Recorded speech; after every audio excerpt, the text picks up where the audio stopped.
Oi, gente! Meu nome é Emanuele, eu sou conhecida também como Manu Jacob. Eu tô aqui a convite de um programa muito especial, que é o Papo na Escola. Hoje, o quadro se chama Olhar Feminino e eu vim falar para vocês um pouco sobre a representatividade da mulher na política. Eu fui candidata à Prefeitura de Goiânia pelo PSOL no último pleito eleitoral e vim trazer um pouco das dificuldades e dos avanços que a representação das mulheres tem na política brasileira e especialmente de Goiás.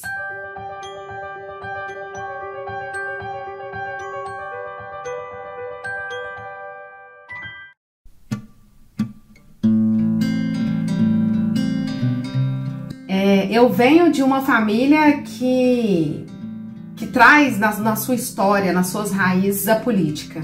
Meu pai sempre foi envolvido com a política, é envolvido até hoje no interior do estado de Goiás. E eu comecei a me ver mais como um sujeito político, né? Como uma pessoa que é capaz, que poderia ser capaz de transformar a minha realidade quando eu entrei na universidade. E eu me deparei, eu vim do interior para estudar aqui, para fazer vestibular, para fazer faculdade.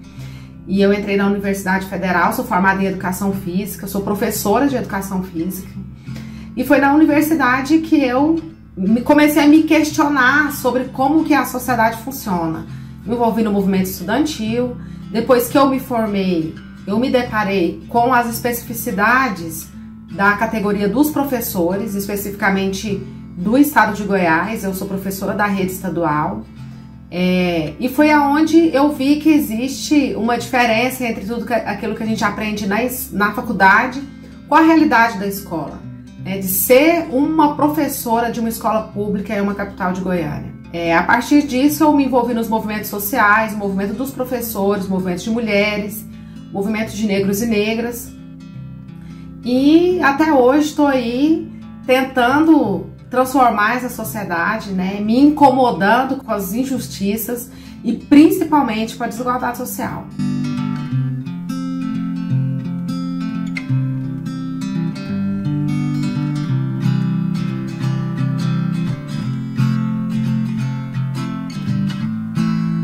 Quando a gente fala da participação das mulheres na política, a primeira coisa que vem à minha cabeça é a lei da cota de gênero, que garante a participação das mulheres na política, de uma mulher a cada 3 homens.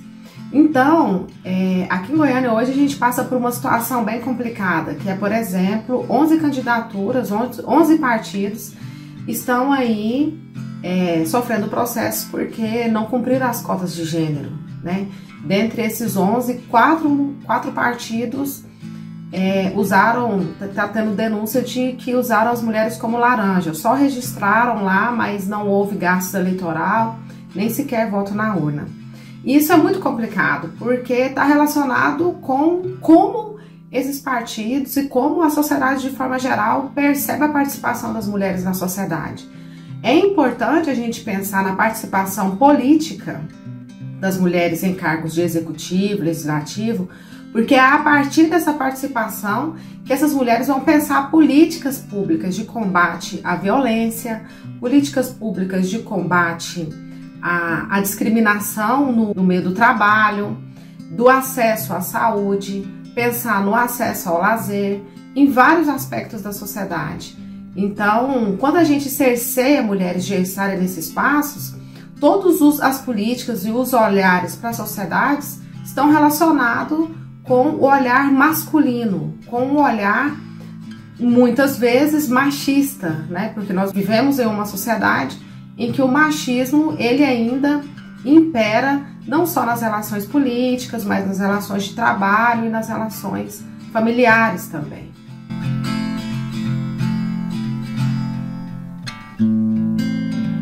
A questão das minorias, ela mexe em particular comigo, porque alimenta e movimenta a minha prática docente, a minha prática política também. Primeiro porque eu me incomodo com essa nomenclatura de minoria, porque, por exemplo, a população negra, segundo os últimos dados do IBGE, é maioria na população brasileira. As mulheres também são mais da metade do eleitorado brasileiro. A população indígena, os povos indígenas, são os verdadeiros donos dessa terra. onde a gente mora aqui, que se chama Brasil. A comunidade LGBTQI+, tem uma pauta muito dura, que é a pauta pela luta pela sobrevivência e pelo direito de ser quem é. Então isso mexe muito comigo, né? A juventude hoje enfrenta um extermínio da juventude negra e pobre. Então todas essas pautas minoritárias, como as pessoas costumam dizer, que para mim não são pautas prioritárias para mim, elas transformam a minha trajetória e transformaram a minha trajetória no meu jeito de me encontrar enquanto mulher negra na sociedade, no meu jeito de viver na periferia. Eu sou uma professora que mora na periferia de Goiânia.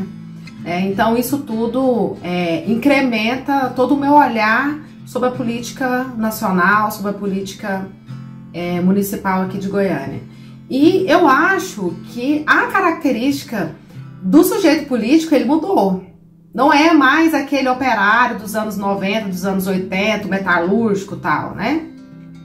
Hoje, quem está à frente dos debates são as mulheres negras, é a comunidade LGBTQI+, é a comunidade indígena, os povos indígenas, é a juventude que está pautando a política hoje, que está colocando, falando assim, olha, peraí, a gente é cidadão também, cidadã, e a gente quer partilhar dos direitos que são partilhados principalmente pela população branca, rica, especialmente o homem hétero e branco, né?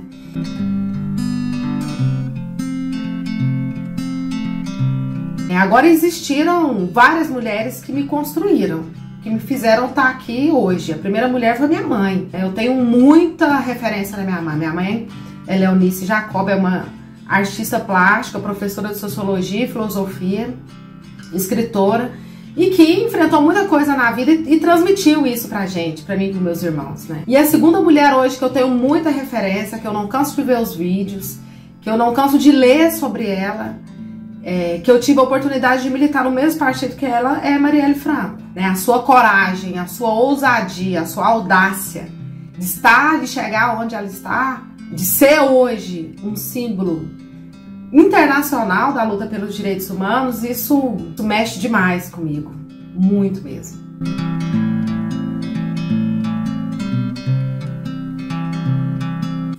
Esse cenário ele é mudado trabalhando com várias frentes, né?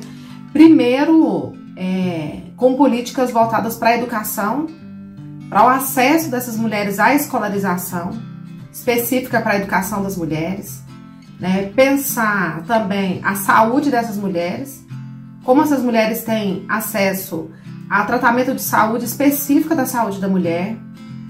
É preciso pensar a segurança da mulher, né? Desde iluminação, uma cidade mais iluminada é uma cidade mais segura para as mulheres. Políticas de segurança dentro dos ônibus, políticas que pensem a formação continuada dessas mulheres, políticas que pensem o acesso ao trabalho para essas mulheres. Nós sabemos aí que muitas continuam vivendo anos de violência porque não tem escolaridade, porque não vê uma possibilidade de se sustentar sozinha. Então, ampliando as casas de apoio, essas casas de apoio que não sejam só casas de passagem, mas casas que essas mulheres possam reconstruir e reiniciar a sua vida. Então, é um trabalho em conjunto com toda a sociedade, né?